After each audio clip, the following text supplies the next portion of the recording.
Assalamualaikum warahmatullahi wabarakatuh.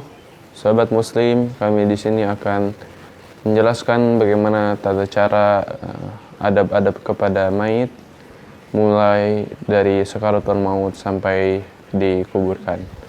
Simak videonya untuk lebih lanjut.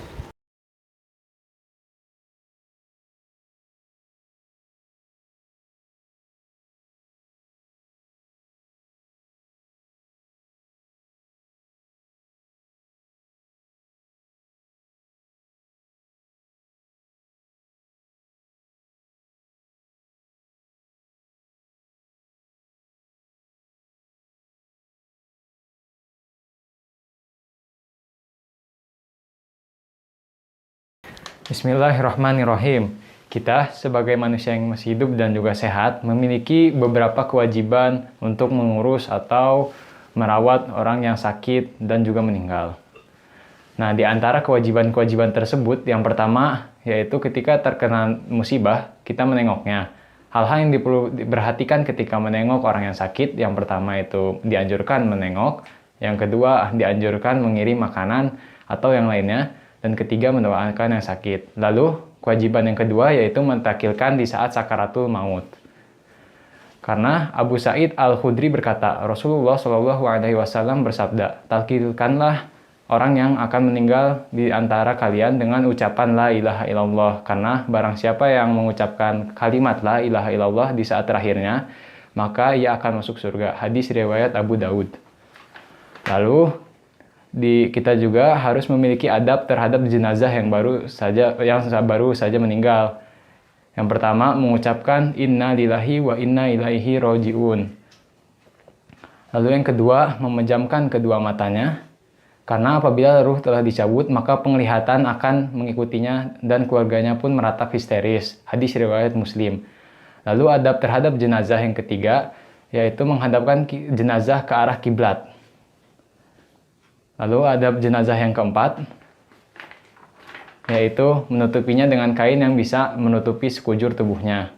Dan yang kelima, dibolehkan membuka penutup wajah jenazah dan menciumnya. Dan yang adab terakhir yaitu menyegerakan pengurusannya. Jadi sebisa mungkin jangan menunda-nunda untuk mengurus mayat.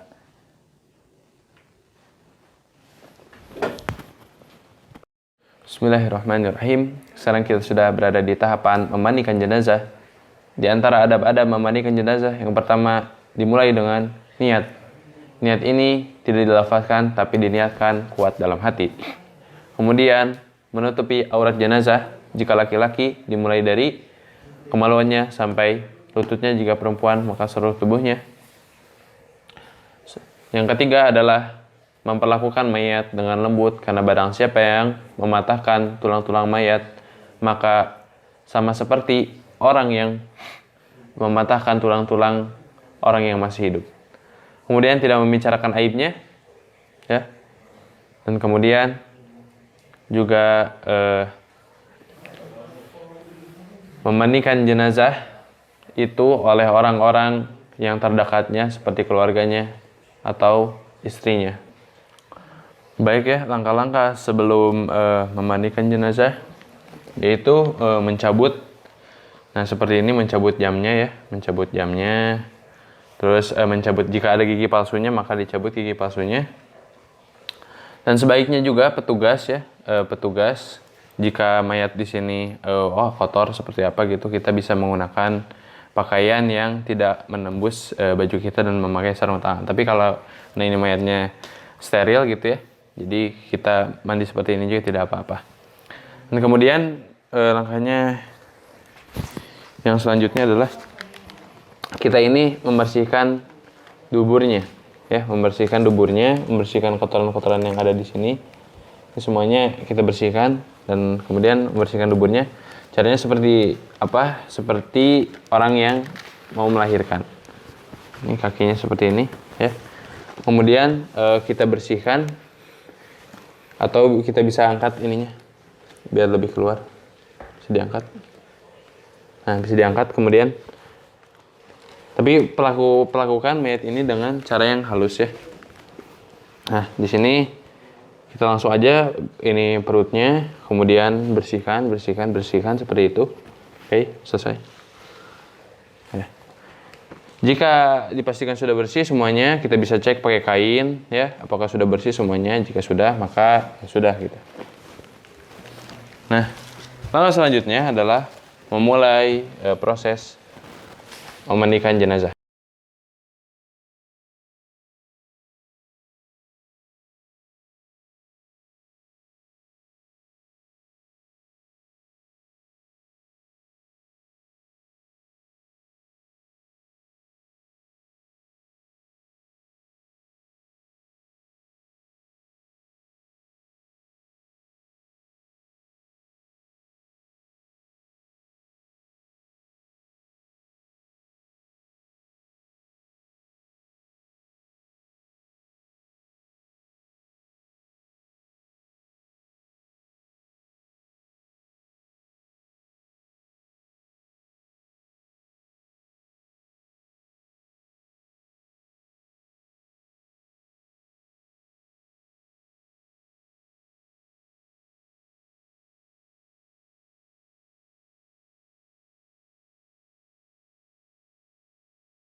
Bismillahirrahmanirrahim. Alhamdulillahirrabbilalamin. Demikian teman-teman, kami sudah berada di tahap menyolatkan mayit, karena menyolatkan mayit merupakan salah satu rukun mayit, yaitu setelah kita memandikannya, kemudian mengkafaninya, dan sekarang di tahap menyolatinya. Dalam tahapan menyolati ini tidak ada ruku dan tidak ada sujud, karena memang disyariatkan seperti itu.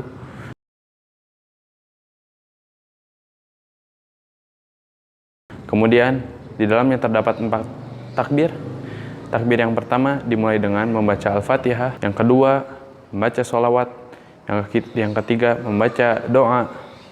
Di antara doa-doanya adalah berikut: Allahumma ighfir lahu warhamhu wa'afihi wa'fu anhu.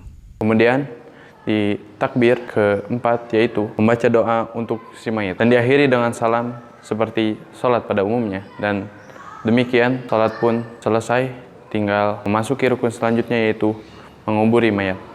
Bismillahirrahmanirrahim. Alhamdulillahirrabbilalamin. Kita telah memasuki rukun menguburkan jenazah di dalam liang kubur. Yang pertama yang kita harus perhatikan adalah tempat menguburkan jenazah.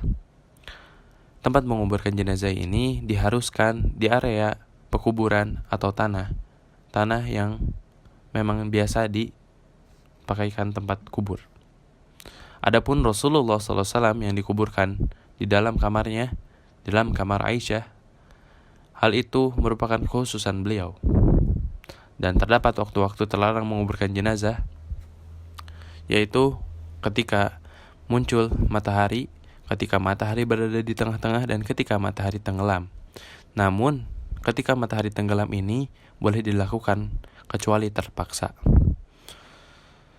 Kemudian, model galian kubur ini, Rasulullah SAW bersabda, "Galilah, luaskan, dalamkan, dan baguslah."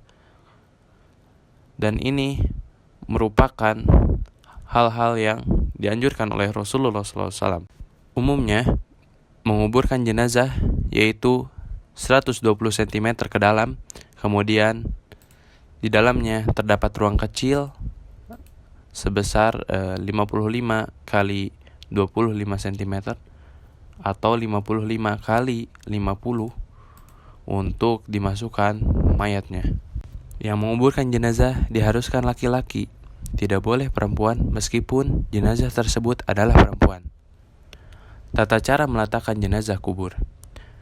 Masukkan mayit dari bagian kaki liang kubur. Jika di negara kita, jenazah dimasukkan dari arah selatan dengan mendahulukan kepala lalu kakinya. Abu Ishaq menjelaskan, Al-Haris berwasiat kepada Abdullah bin Zaid supaya mensolatinya. Maka dia pun mensolatinya, kemudian memasukkannya ke liang kubur dari bagian kaki liang kubur seraya mengatakan ini termasuk sunnah. Riwayat Abu Daud. Jenazah diletakkan di liang kubur di atas pinggang sebelah kanan dengan menghadapkan wajahnya ke arah kiblat. Dan seperti itulah yang dipraktikkan umat Islam dari zaman Rasulullah SAW sampai zaman kita sekarang. Disunahkan menaburkan tanah dengan kedua telapak tangan sebanyak 3 kali taburan setelah selesai menutup liang lahat dengan batu bata ataupun papan. Hal ini berdasarkan penjelasan Abu Hurairah. Sungguhnya Rasulullah SAW mensolati jenazah lalu mendatangi mayat tersebut, menaburkan tanah di atasnya dari arah kepalanya sebanyak 3 kali. Riwayat Abu Daud. Yang kedua, meninggikan kuburan dari permukaan tanah sekitar 1 jengkal dan dibentuk seperti gundukan supaya bisa dibedakan dengan yang lainnya sehingga keadaannya terjaga. Dibolehkan menandai kuburan dengan batu atau yang semisal dengannya, di antara tujuannya supaya bisa dikenali sehingga bisa dikuburkan di samping orang-orang yang meninggal di dunia dari anggota keluarganya. Dan tidak boleh membangun bangunan di atas kuburannya.